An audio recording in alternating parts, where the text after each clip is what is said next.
Welcome to ZYGER FIT, Fitness for Mind. We roar together. Hello, hello, hello, my lovely people. Hello, hello, hello, my lovely people. On the studios, we have a legend. I have a very good friend of mine, actually, who's doing very well in photography and filming. And I want him to introduce himself. Hello.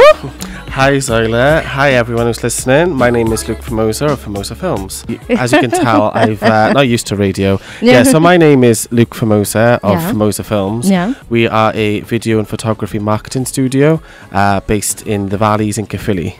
Welcome, Luke. Thank you for having me. It is an honor to have you here, actually. Thank you for accepting to come here. You know, I mean, Luke and I met a couple of, I don't know, like a year ago, isn't it? Yeah, it was just over a year ago. Yeah, on a networking event, actually, in Bristol. And we immediately, you know, like this type of people who connect immediately because we have similar ambitions, right? Look, I want you to tell people, what do you do? I know you do photography, but what is that you do? What services you offer? So, probably easier to say what services don't I offer. I primarily focus on filming and photography for social media because a lot of businesses do social media content, but it's always the same as all Canva stuff, which is great when you're starting up. But I want to show people how easy it is to access video. I mean, today now, you know, I'm being recorded. And it's not as scary as that you might think it is. And I always consider myself an introverted extrovert. I'm very shy, so I use my own experiences to help put my clients at ease and show them that actually there's many other ways that you can record and take photos. So I started off in a marketing agency and decided, you know what, I'm going to go off on my own. Coming up to this year will be our 3rd anniversary in the business. So it's really exciting. Yeah, well done. Well done, you. Look, you know, we're going to be talking about well-being and mental health and the, you know, the tips that you got around your life so that your life and your business can coexist. Yes. Right? So, but there is something that I was aiming to tell you because your name in Spanish, Formosa, sounds like a famous. It's like you will call a person who's famous. Yeah, a lot of people have told me that. And it's not Spanish. It's actually Maltese. No way. Yeah, and I can't remember. There is another country where Formosa actually means beautiful. And obviously that doesn't translate onto me. I don't know what happened there. But yeah, no. What happened? I knew from the beginning when I wanted to start off in my own business. I knew that I wanted my surname to be a part of it, to keep that legacy. But funny story, I actually saw my logo first. I knew I wanted a film reel. And I love alliteration, so that's why I went for Formosa Films. Not very original. But the logo is 2 F's back to back to make the film reel. But I'm glad that you want to talk about mental health and well-being because I don't know if anyone out there is listening, but I am part of the neurodiverse community. No way. Yeah, that is so amazing. We're gonna talk about everything today. I'm so excited that you mentioned that as well. Yeah, because I think I got diagnosed quite late. I was 21 last year of university, and I got told that I've got ADHD, dyslexia, and dyspraxia. Right. And I didn't know how much that would affect me until I started off in my own business. Because everybody procrastinates. But being in business and having to do your own motivation and push yourself is more difficult than people realize, especially when you have got ADHD and dyslexia. Do you know, now that you mentioned that,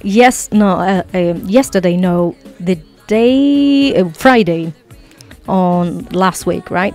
I was delivering a workshop at the Welsh Eyes with this amazing group of women, and we were talking about everything, but there was a topic that I wanted to talk about, and it was disabilities. And I was mentioning that I don't know the reason why people call that disabilities. Because in my way of saying, you have something I can't have. I am a normal person, supposedly, I am a normal person, but you have one thing more. So that shouldn't be disability. That should be super ability. I agree. Because you can see my word, and you can see it in another pair of glasses that I am unable to see it. I might be able to understand it, but I wouldn't understand it as much as you do because you're living on it. So there's a big misunderstanding here. It shouldn't be disability, but super ability. It's like the humanity sometimes takes some terms to devalue people. I agree with that, because I've always felt that I was different to everyone when I was growing up. So actually, when I did get my diagnosis, it made so much more sense. And like a light bulb went off. Like, that makes sense now. Yeah, I realized that actually there's nothing wrong with me. And actually, I agree with you. I don't see it as a disability. I see it as a disability. No, not at all. I do see it as my superpower, and actually, in my business, I use it to help my work and also the clients. There you go. You know, especially when clients are thinking about content, and I'm just there and I can wrap it off all day long. Because it's a way, you know. And that happens as well with HDSD.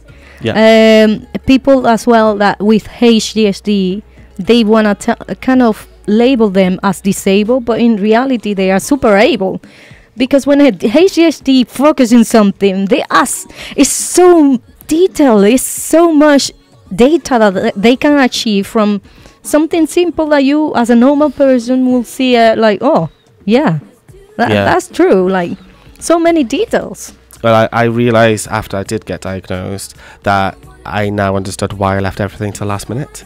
Right. Because people with ADHD, we thrive on stress and pressure.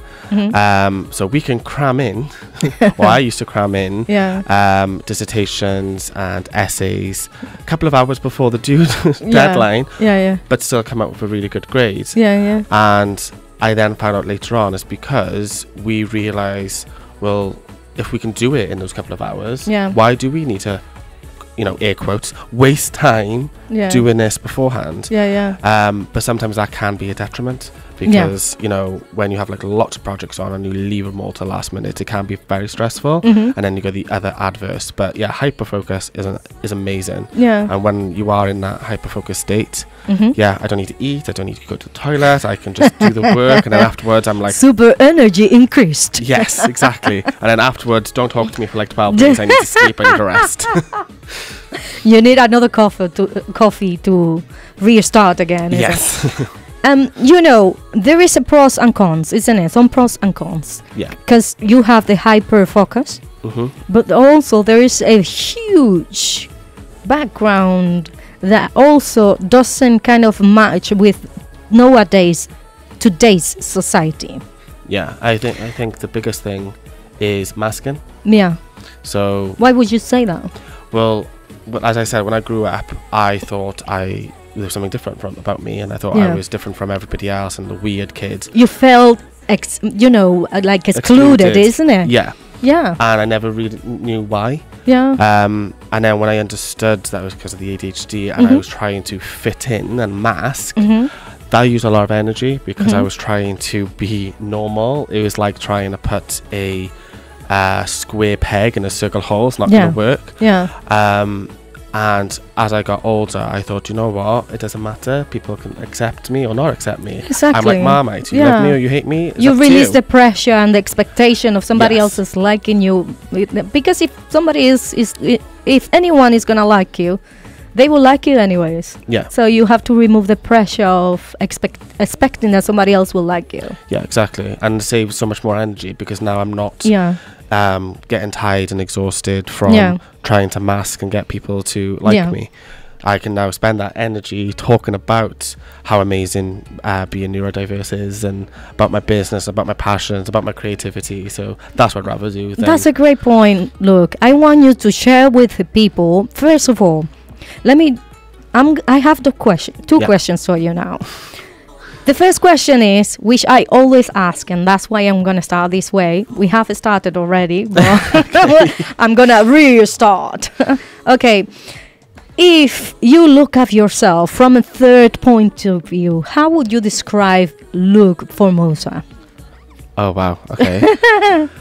I know that's a... I would say a crazy ball of energy who doesn't stand still, but very passionate, very compassionate as well, and care about what he does, because I think it's the people pleaser in me. I always want to do the best for other people and always put other people's needs before my own. So yeah, that's what I would explain LUKE FORMOSA from a third party. Fantastic. And then if a friend of yours will say one word about you, what will they say? Don't laugh now. I've always been told that I am crazy, but the life of the party crazy. So when people see me on the outside, they see, this quiet, shy individual. But when I'm with my friends and family, I'm myself. I'm most comfortable. And I am crazy. I'm a loon. I don't need much alcohol. I just got all of the energy. Just be me, and that's all I need. Okay, exactly. Fantastic. So coming back to your background, to the things you've been diagnosed, which, if you don't mind to remember me or remind me, what was that? Is this HCAC and dyslexia? Dyslexia and dyspraxia. Okay, dyslexia and dyspraxia. Dyslexia is the ability or the disability of reading long words and to change words from another. Yeah, that's the most basic definition. And a lot of people have this misconception that dyslexia means that you can't read or write. Yeah, but actually, that's why it took so long for me to get diagnosed, was because during my whole school life, I was always in the top sets of everything, always had good grades. But there was certain times where I struggled or had to work twice, 3 times, 4 times harder than everybody else because I didn't want to be seen as something wrong with me again. And when I got diagnosed dyslexia, again, like I said, it was like a light bulb went off and everything made more sense. It made sense why my teachers would always say the same thing about why can't you spell these certain words, or why I start off really well because I'm concentrated, then I waffle because I'm no longer interested, and then at the end I'm interested again because I'm like, right, I need to take this seriously. So it's so much more than just having the ability to read and write and spelling. It's so much more. It's like looking out for patterns out there. And I think anybody out there that's listening who is dyslexic or neurodiverse, don't put yourself down. It definitely. is not a disability. I agree with Zoila. It's definitely a superpower. We can see things different from other people. Not only that, you can see it differently, but as well understand and see it the way that normally people will see it. Do you know what I mean? You have 2 abilities. You see it the way that normal people will see it, and as well, your nature is to see it differently. So that's why I call it a super ability. I because agree. But me as a normal person, let me tell you, I have dyslexia as well. So if you didn't know it, no, because I am one of the old school. You know what I mean? Nobody diagnosed anything until it's too late now, and now we learn how to do it. But it hasn't held you back. No, definitely. Exactly. And it's the same with me. I remember speaking to somebody and they're like, it doesn't matter if you're dyslexic because there's autocorrect and spelling checks. And that's amazing because it helps us. We shouldn't let the ability of not spelling words define who you are. Or to stop you from doing what you want to do. And that's why when I did go on my own in business, I was thinking this is the right thing to do. But then I found out actually lots of CEOs, lots of business owners are either in the neurodiverse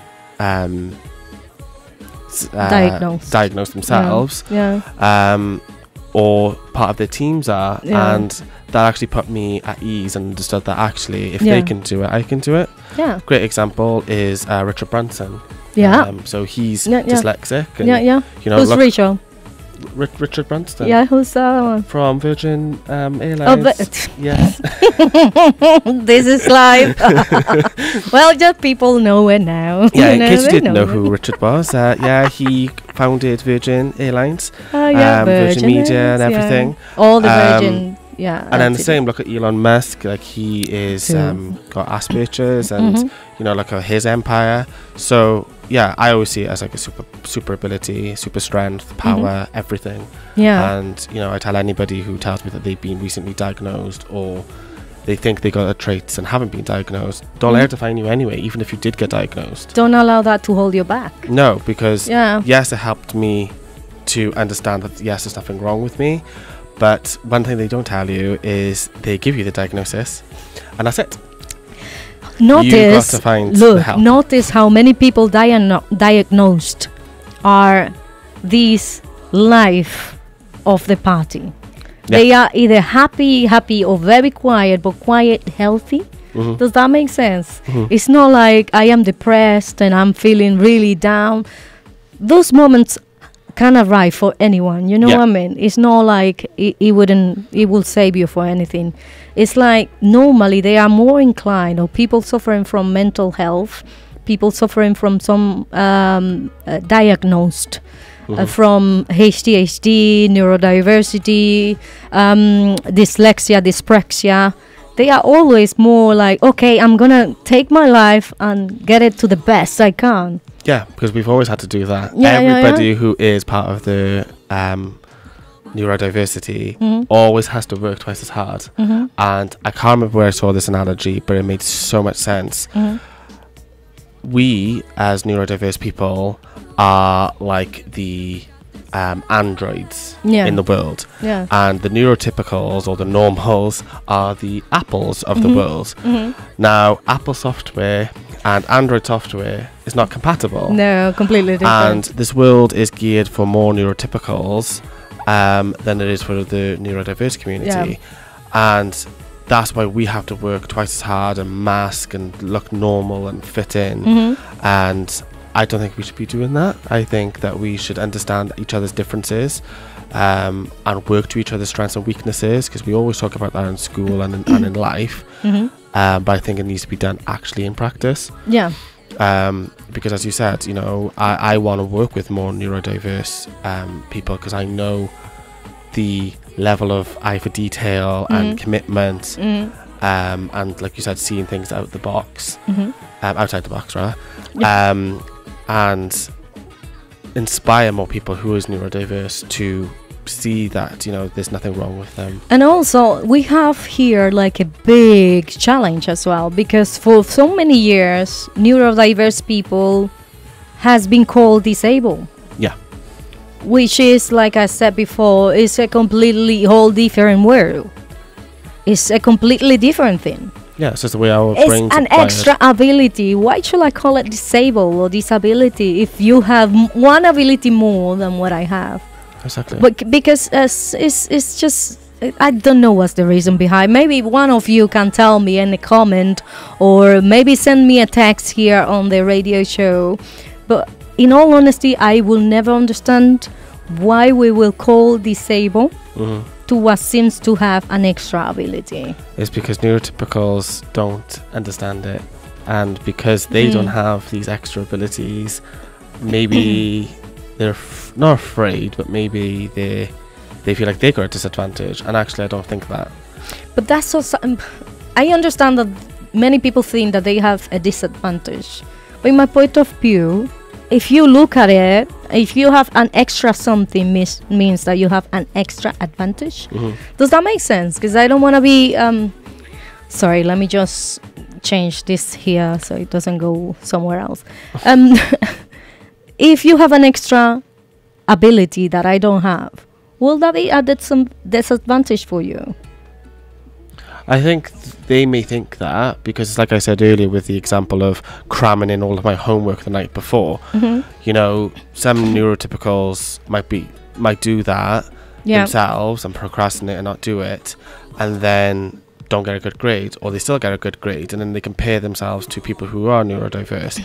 But the difference is, neurodiverse people, it's like a common occurrence. Like I would always leave my homework last minute. Well, it's not the one-off, it's always. Where neurotypicals, it might be on the odd occasion where they're busy or something in their life happens and that's why they can't do it. So yeah, I don't know, it's a mad world, really. It is a mad world. It is about work, and I respect whoever wants to come and say something different. Me particularly, I think neurodiversity people, people who are dyslexic, suffering from dyspraxia and dyslexia, that demonstrate. I have dyslexia as well. I see it differently, basically. I see it like a superpower, and I don't allow what somebody else is saying about what I have to stop me. Yeah, same here. Any negativity, I just push it off. I'm sorry. Yeah, I love you, but that's your point. Yeah, exactly. And as I said, we have all had to work twice as hard to fit in, to not seem as different. Yeah. And so telling us that there's something wrong with us because we can't spell. Yeah. Like, what does that really matter? Or telling us, like, because I fidget or I move a lot. Well, it's because I've got so much energy and my brain's like constantly always on the go. And at the end of the day, it doesn't stop me doing what I do. There are obviously, like you said, pros and cons to being neurodiverse. But it's just understanding and not being so hard on yourself when the cons do happen, such as, burnout or severe procrastination. And it's just finding tips and tricks and techniques to help you do that. Yeah. And I'm quite fortunate that somebody introduced this amazing community called New Dice. And Anne, if you're listening, hello. Because they've just launched the Wales New Dice the other week. Yeah.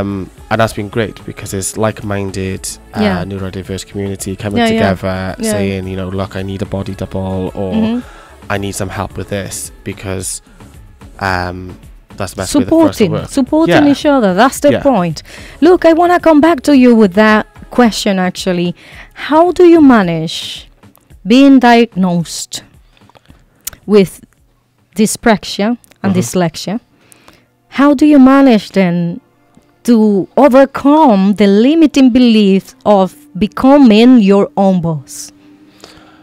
Oh, very good question. Yeah, go for it. Very good question.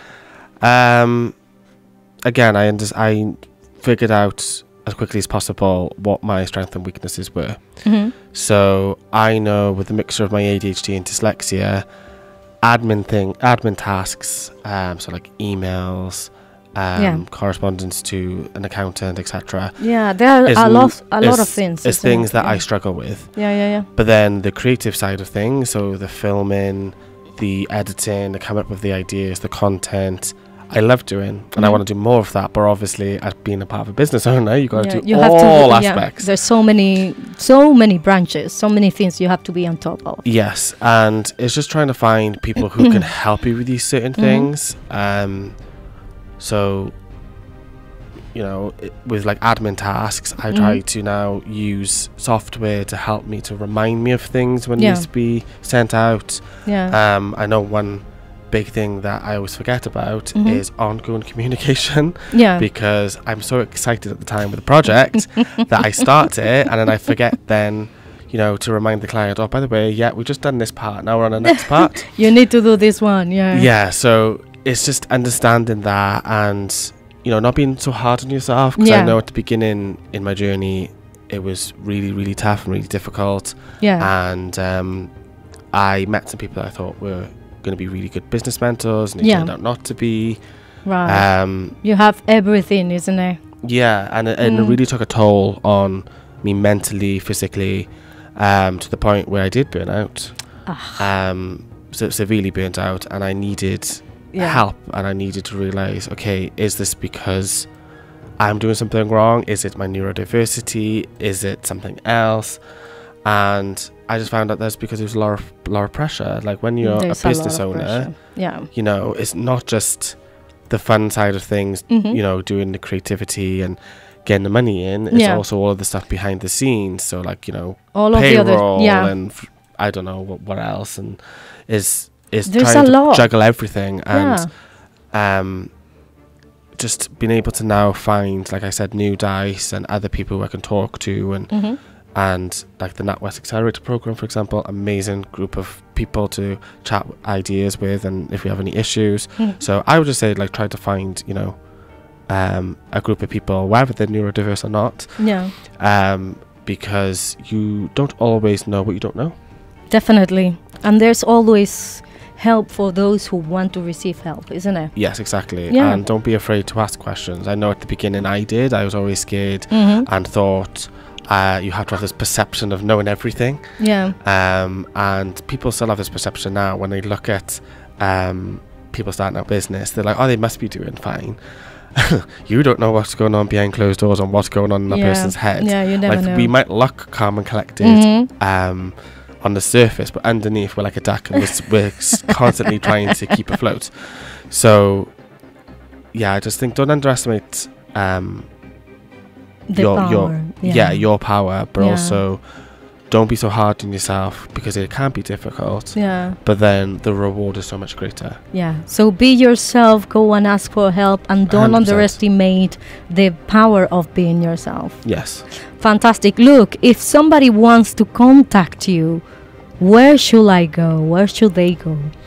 Well, I'm on all social media at Formosa Films. That's Formosa, FORMOSA Films.